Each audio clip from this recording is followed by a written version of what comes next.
nyocha ong'eye. Ei chik ni eri onge.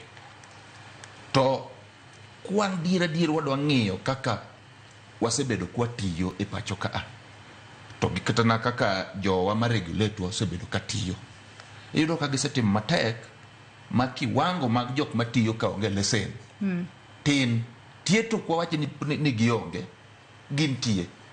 Lakini gisebedo e yo matin.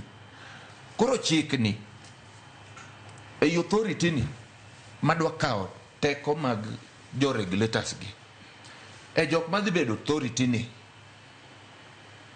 qualifications margi oko ket ka.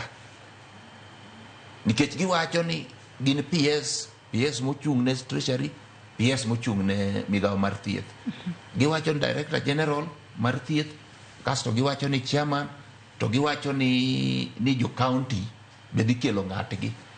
Ng'at ma ja county dhi kelo ni ok gilero ni odhi wuok lony mane monego bedo odhi bedo godo. PS ka kwang'ega e Kenya ka PS inyalo kawo ng'ata malony ne ok ong'e tiketo. Biro bedo e iye ka. Koro wapenjo seche ma gikelo nwa jok moko lony e wach mar thieth ema dhi bedo board ni. To giwacho ni ni board ni ema koro onego be ni dhi regulate weche mag thieth. Ere kako dhi bedo? Aya, gidhi giwuoye e jok moko ma giwacho ni inspectors ma dhi bedo bro dhi ka dhi rango ka e weche mag thieth chal nade oko.